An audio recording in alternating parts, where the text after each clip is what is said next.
Halo alkanes and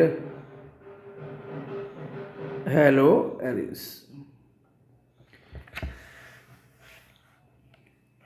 सबसे पहले हम लोग समझेंगे कि हेलो एल्केन्स होते क्या हैं। हेलो एल्केन्स को ही हम लोग बेटा एल्काइल हैलाइड भी बोलते हैं, एल्काइल हैलाइड्स।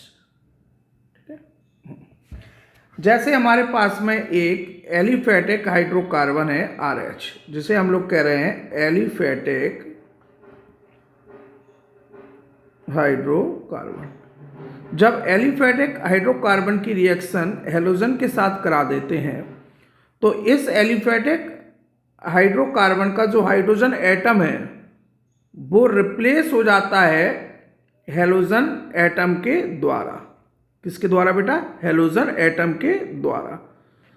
और जो कंपाउंड बनता है उसी को ही हम लोग कहते हैं हेलो एल्केन, हेलो एल्केन या एल्काइल हैलाइड। ठीक है।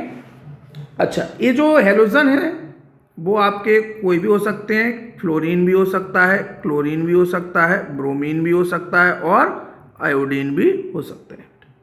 ठीक है, जैसे हम लोग ले रहे हैं एक एग्जांपल CH4, एक एलिफेटिक हाइड्रोकार्बन है जिसे ही हम लोग कहते हैं मीथेन। जब मीथेन की रिएक्शन हम लोग क्लोरीन के साथ कराते हैं तो इस मीथेन का एक हाइड्रोजन एटम रिप्लेस हो जाता है किसके द्वारा? Cl के द्वारा। तो बन गया CH3Cl और क्या निकल गया बेटा? HCl। इस CH3Cl ही क्या है बेटा? एल्काइल हैलाइड, या इसी को हम लोग कहेंगे हेलो एल्केन। अच्छा, एल्काइल हैलाइड क्यों कह रहे हैं? क्योंकि ये जो Cl है वो क्या है? हेलोजन है और CH3 क्या है? एल्काइल ग्रुप, इसलिए इसका नाम पड़ गया एल्काइल हैलाइड बेटा। अच्छा, इस एल्काइल हैलाइड में जो हेलोजन एटम होता है और जिस कार्बन से अटैच होता है उस कार्बन का हाइब्रिडाइजेशन sp3 होता है बेटा। जैसे हम इसी को ले लें CH3Cl को ही, तो ये आपके सामने CH3 और AHCl। Cl जिस कार्बन से डायरेक्टली लगा हुआ है उस कार्बन का हाइब्रिडाइजेशन क्या है बेटा? sp3 hybridise carbon. क्यों? क्योंकि देखो एक क्या है बेटा? 4 सिग्मा हो रहे हैं और 4 सिग्मा मतलब ऑर्गेनिक कंपाउंड में क्या बोलते हैं? sp3 hybridisation. मतलब हेलो एल्केन वो कंपाउंड्स होते हैं जिसमें हेलोजन एटम जिस कार्बन के द्वारा अटैच्ड हो उस कार्बन का हाइब्रिडाइजेशन क्या हो? sp3। उसी को हम लोग कह देते हैं हेलो एल्केन। ठीक है, अब बात करते हैं हम लोग हेलो एरिन्स की। हेलो एरिन्स, हेलो एरिन्स का ही दूसरा नाम होता है बेटा एराइल हैलाइड, एराइल हैलाइड। अच्छा, ये क्या होता है? जैसे हमारे पास में है बेंजीन। जब बेंजीन की रिएक्शन हम लोग किसी भी हेलोजन के द्वारा, मान के चलो क्लोरीन के द्वारा करते हैं, तो इस बेंजीन का एक हाइड्रोजन एटम रिप्लेस हो जाए किसके द्वारा बेटा? किसके द्वारा रिप्लेस हो जाए? हेलोजन के द्वारा। उसी को हम लोग क्या देते हैं? क्या क्या कह देते हैं? क्या कह देते हैं? हेलो एरिन, हेलो एरिन बेटा। ठीक है, ये है बेंजीन। और बेंजीन ही क्या है? Aromatic hydrocarbon, aromatic hydrocarbon, aromatic hydrocarbon. और यहां पर हेलो एरीन में जो, इसी का ही दूसरा नाम भी बता दे रहा हूं, एराइल हैलाइड। यहां पर जो हेलोजन एटम जिस कार्बन से डायरेक्टली अटैच है उसका हाइब्रिडाइजेशन क्या है? sp2। तो हम लोग ऐसे भी कह सकते हैं कि halogen atom is directly attached to the sp2 hybridized carbon atom of the aromatic ring is known as haloarene या एराइल हैलाइड। ठीक है बेटा, ओके। नेक्स्ट देखते हैं। अब हमारे पास में इसके कुछ यूजेस हैं हेलो एरिन्स और हेलो एल्केन्स के डेली लाइफ में। ज़्यादातर जितने भी ये कंपाउंड्स होते हैं हेलोजन से रिलेटेड, उन कंपाउंड्स का यूज़ हम लोग एज अ सॉल्वेंट में यूज़ करते हैं। किस में यूज़ करते हैं? सॉल्वेंट्स के रूप में। सॉल्वेंट्स कैसा? जो भी मटेरियल बनाना है तो उसके रूप में हम लोग स्टार्टिंग मटेरियल्स के रूप में इनका यूज़ करते हैं। दूसरा, इसका यूज़ हम लोग एज अ एंटीबायोटिक्स में यूज़ करते हैं। इसमें यूज करते हैं एंटीबायोटिक्स। जैसे हमारे पास में एक क्लोरीन कंटेनिंग एंटीबायोटिक है जिसका नाम है क्लोरमफेनिकोल।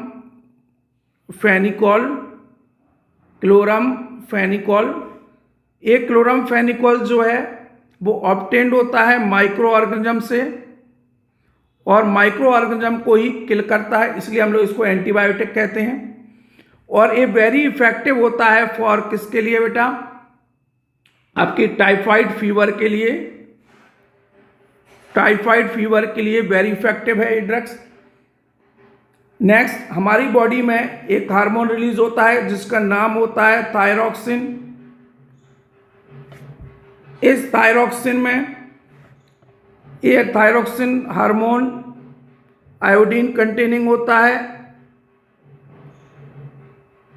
Iodine containing hormone. और इस हार्मोन की डेफिशिएंसी से एक डिजीज होती है जिसका नाम होता है ग्वाइटर। और भी बहुत सारे ऐसे हैलोजन कंपाउंड्स हैं जिनका यूज होता है, जैसे क्लोरोक्विन। ये जो क्लोरोक्विन है ये यूज किया जाता है ट्रीटमेंट ऑफ मलेरिया के लिए, ट्रीटमेंट ऑफ मलेरिया। और भी हैं जैसे हेलोथेन। इस हेलोथेन का यूज हम लोग करते हैं एज अ एनेस्थीसिया में, एनेस्थेटिक। कब करते हैं, ड्यूरिंग सर्जरी के टाइम पर। ठीक है, तो ये बहुत सारे हैलोजन कंटेनिंग कंपाउंड्स हैं जिनका हम लोग यूज करते हैं। तो ज़्यादातर यूज जो होते हैं वो स्टार्टिंग मटेरियल में यूज किए जाते हैं एज अ सॉल्वेंट, कुछ एंटीबायोटिक्स में यूज किए जाते हैं। एंटीबायोटिक्स वो ड्रग्स होती हैं जो कि माइक्रो ऑर्गेनिज्म से ही ऑब्टेन्ड होती हैं और माइक्रो ऑर्गेनिज्म को ही किल करती हैं, जिसमें सबसे ज़्यादा यूज जो करते हैं हम लोग क्लोरमफेनिकोल, जिसमें क्लोरीन कंटेनिंग कंपाउंड है जो कि टाइफाइड फीवर में यूज किया जाता है। थायरॉक्सिन आपकी बॉडी में रिलीज होने वाला हार्मोन है जो कि आयोडीन कंटेनिंग होता है, जो कि जिसकी डेफिशिएंसी से ग्वाइटर डिजीज होती है। क्लोरोक्विन क्लोरीन कंटेनिंग है जिसका यूज हम लोग मलेरिया में यूज करते हैं। हेलोथेन जिसका यूज हम लोग एनेस्थीसिया में जब सर्जरी होती है तो उस समय यूज करते हैं। नेक्स्ट, अब हम लोगों को देखना है इसका क्लासिफिकेशन। क्या देखना है बेटा, क्लासिफिकेशन।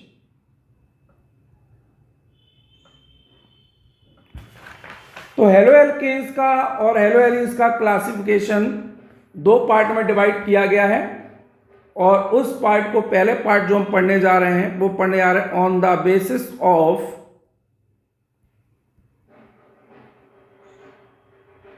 नंबर ऑफ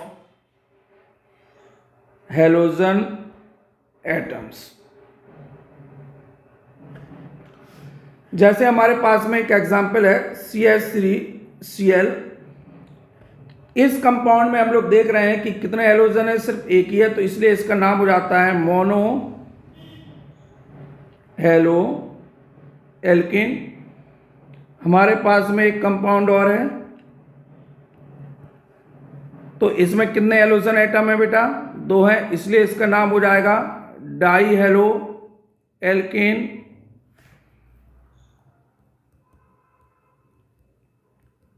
इस कंपाउंड में हम लोग देख रहे हैं कितने हेलोजन एटम है बेटा, 3 हेलोजन एटम है, इसलिए इस कंपाउंड का नाम हो जाएगा ट्राई हेलो एल्केन।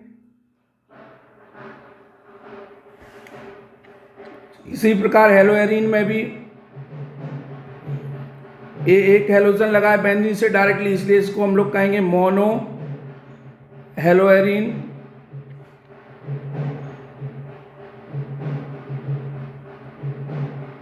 इसमें 2 क्लोरीन लगे हैं, इसलिए हम लोग इसको कह देंगे die hello arene.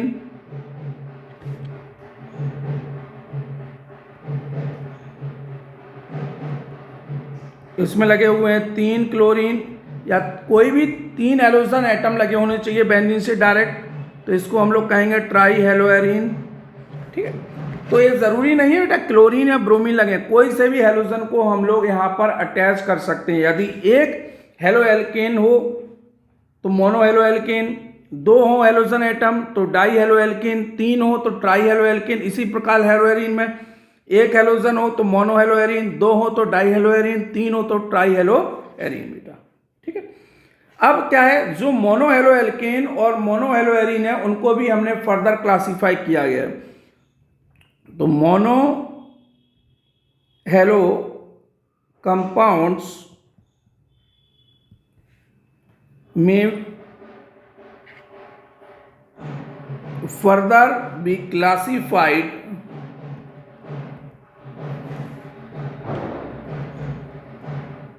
according to the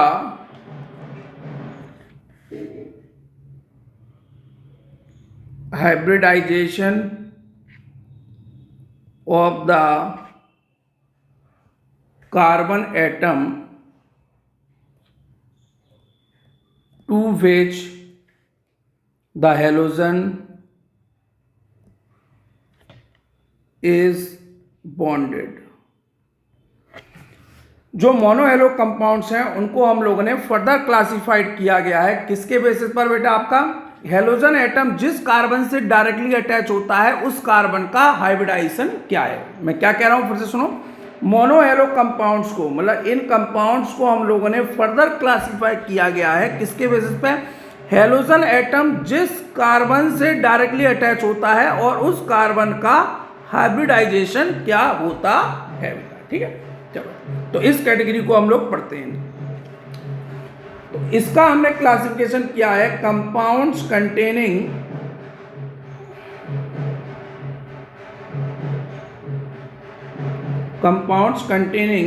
sp3 hybridized carbon halogen bond. इसका मतलब है कि हेलोजन जिस कार्बन से लगा हुआ है उस कार्बन का हाइब्रिडाइजेशन क्या है, sp3। और इसके अंदर जो कैटेगरी आई हुई है वो है आपकी पहली कैटेगरी है एल्काइल हैलाइड और हेलो एल्केन से हम लोग RX कैटेगरी में डिवाइड कर रहे हैं। जैसे हमारे पास में एक एग्जाम्पल ले रहा हूं हम लोग, एक कार्बन की चेन है और इस कार्बन की चेन में जो हेलोजन लगा हुआ है, जिस कार्बन से डायरेक्टली अटैच है उस कार्बन का हाइब्रिडाइजेशन क्या है बेटा, sp3। ठीक है बेटा, और सिंगल हेलोजन है तो इसलिए मोनो हेलो एल्केन हो गया और sp3 से डायरेक्टली अटैच हो गया। और हेलोजन जिस कार्बन से डायरेक्टली अटैच है वो वाला कार्बन से कितनी डायरेक्शन में अटैच है बेटा, एक डायरेक्शन में, इसलिए इसको हम लोग कहेंगे प्राइमरी कहेंगे। जैसे दूसरा एग्जांपल ले लें हम लोग, CH3 CHX और CH3। ये हेलोजन, पहली बात तो ये देखो कि ये हेलोजन सिंगल है तो मोनो हेलो एल्कीन है, और हेलोजन जिस कार्बन से डायरेक्टली अटैच है उसका हाइब्रिडाइजेशन क्या है, sp3 है। और जो sp3 हाइब्रिडाइज कार्बन है वो कार्बन से कितनी डायरेक्शन में अटैच है, दो डायरेक्शन में अटैच है, इसलिए इसका नाम हो जाएगा सेकेंडरी। या नेक्स्ट देख लेते हैं, CH3C CH3 और X। यहाँ भी हेलोजन जिस कार्बन से अटैच है उस कार्बन का हाइब्रिडाइजेशन क्या है, sp3। सिंगल हेलोजन है, मोनो हेलो एल्केन ही है। हेलोजन जिस कार्बन से डायरेक्टली अटैच है वो वाला कार्बन से कितनी डायरेक्शन में अटैच है, तीन डायरेक्शन में अटैच है, इसलिए एक कहलाएगा आपका टर्सरी या 3 डिग्री एल्काइल हैलाइड। ठीक है बेटा, एक कैटेगरी समझ में आ गई। एक कैटेगरी किस में हमने बिलोंग किया हुआ है बेटा, देखो किसके बेसिस पर है, मोनो हेलो कंपाउंड, मतलब जिनके पास में क्या हो, सिर्फ एक ही हेलोजन हो बेटा, उसकी बात कर रहे हैं अभी। और उसमें भी कैटेगरी कैसी, वो हेलोजन एटम जो इस कार्बन से अटैच है उस कार्बन का हाइब्रिडेशन क्या है, sp3। और उसमें भी सबसे पहले कैटेगराइज किया है एल्काइल हैलाइड या हेलो एल्केन। ठीक है, नेक्स्ट देखते हैं हम लोग। दूसरी कैटेगरी इसमें आती है एलाइलिक हैलाइड, एलाइलिक हैलाइड्स। जैसे इसको हम लोग एग्जाम्पल से समझ रहे हैं, हमारे पास में एक एग्जाम्पल है,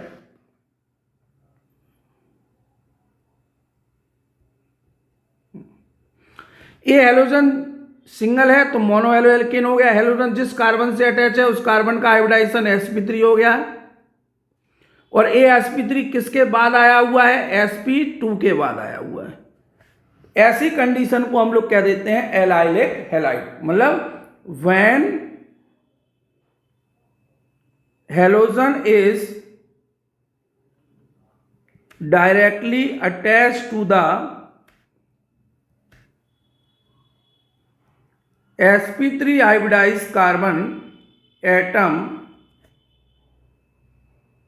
next to the sp2 hybridized carbon atom। जब हेलोजन एटम डायरेक्टली अटैच हो किससे बेटा? sp3 से, और वो sp3 किसके बाद आया हो बेटा? आपका sp2 के बाद। तो ऐसी कैटेगरी को हम लोग कहते हैं एलाइलिक हैलाइड। ठीक है, जैसे एक और देख लेते हैं हम लोग।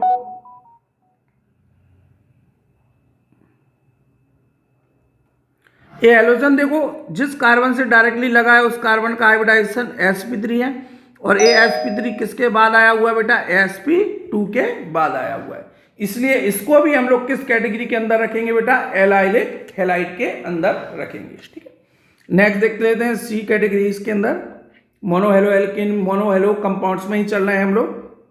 बेंजाइलिक हैलाइड्स, जैसे हमारे पास में है ये बेंजीन। अब देखो यहां पे ध्यान से, ये हेलोजन जिस कार्बन से लगा हुआ है उस कार्बन का हाइब्रिडाइजेशन sp3 है।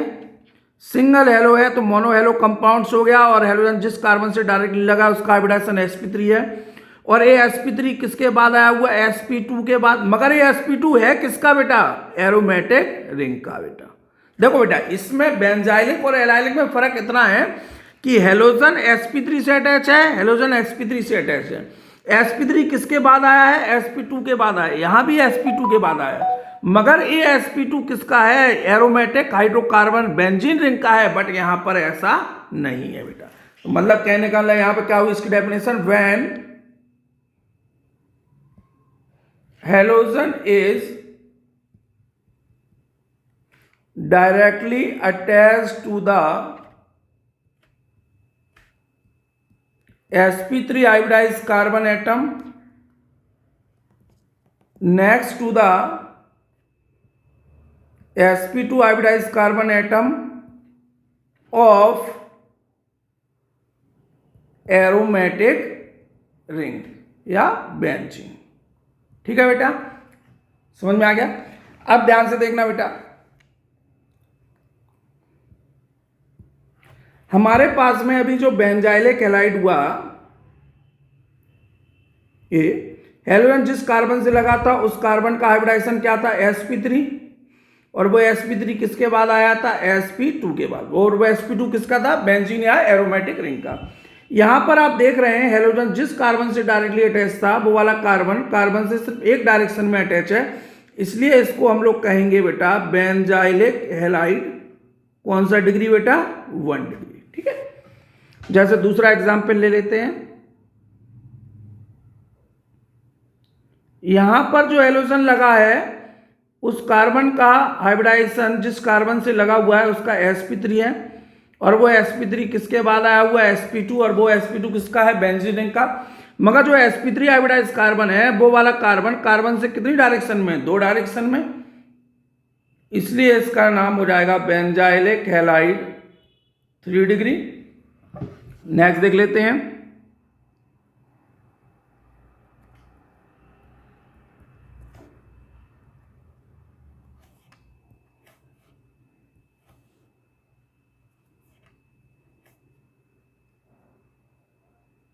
ये हेलोजन सिंगल है तो मोनो हेलो कंपाउंड हो गया। ये हेलोजन डायरेक्टली जिससे अटैच है वो sp3 से, वो sp3 किसके बाद आया है? sp2, और वो भी किसका? बेंजीन रिंग का।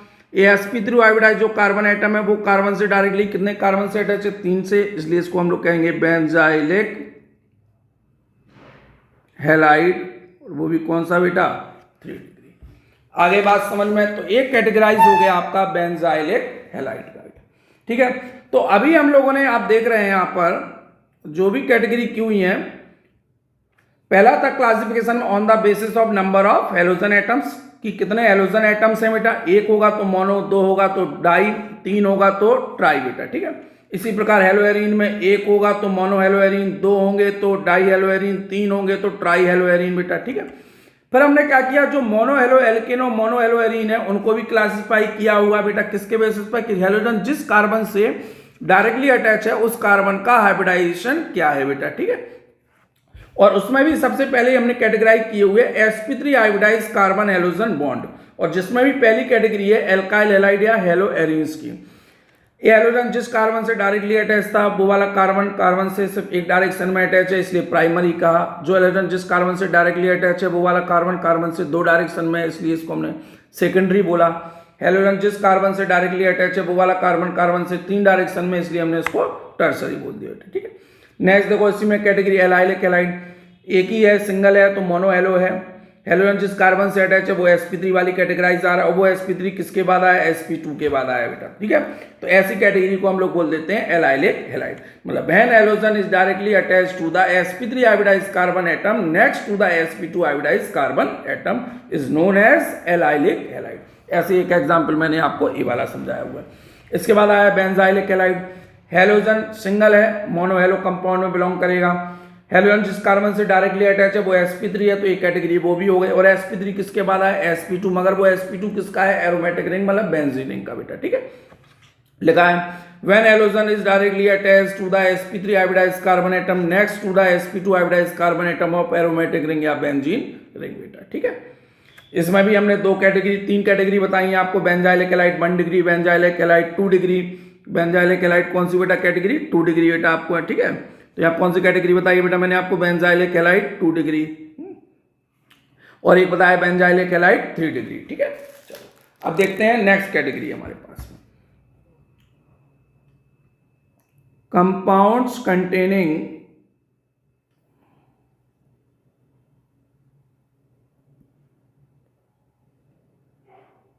sp2 hybridized carbon halogen bond. दूसरी कैटेगरी, और इसमें भी आते हैं, पहला आ रहा है बेटा विनाइलिक हैलाइड, विनाइलिक हैलाइड्स। अब यहां हेलोजन जिस कार्बन से अटैच है उस कार्बन का हाइब्रिडाइजेशन क्या है, sp2 बेटा। जैसे एग्जांपल लिया CH2 double bond CH single bond X। यहां हेलोजन जिस कार्बन से अटैच है उस कार्बन का हाइब्रिडाइजेशन क्या है बेटा, sp2, और वो sp2 भी किसके बाद आया है, sp2 हाइब्रिडाइज्ड कार्बन, इसलिए इसको हम लोग क्या बोल देंगे बेटा, विनाइलिक हैलाइड।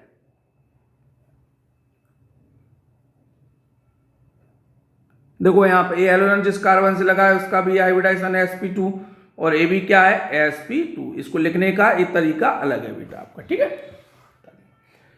नेक्स्ट देखते हैं कैटेगरी बी कैटेगरी, इसी में एराइल हैलाइड्स, एराइल हैलाइड्स।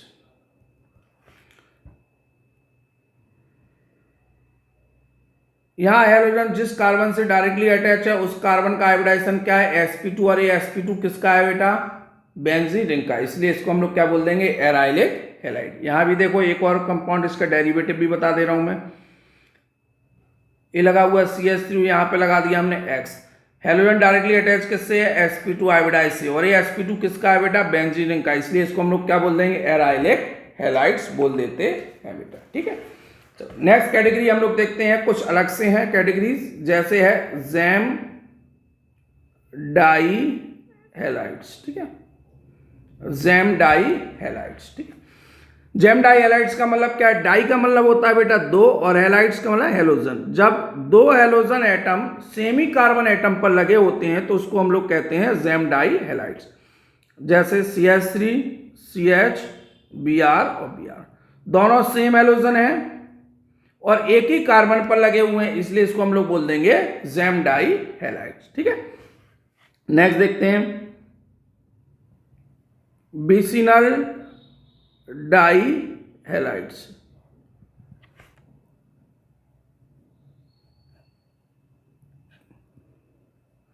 इस कैटेगरी को देखो, दो सेम हेलोजन एटम है और अगल बगल के कार्बन पर लगे हुए हैं, मतलब एडजेसेंट कार्बन पर लगे हुए हैं, तो उसको क्या देते हैं, बिस्नल डाई हैलाइड्स। ठीक है, बोला when two same halogen atom attach to the adjacent carbon atom is known as vicinal di halide. When two same halogen atom attach to the same carbon atom is known as gem di halide. ठीक है, चलिए ये तो हो गया बेटा आपका classification finished हो गया। अब हमें क्या पढ़ना है, इसका नोमेनक्लेचर पढ़ना है बेटा। क्या पढ़ना है, नोमेनक्लेचर पढ़ना है। ठीक है,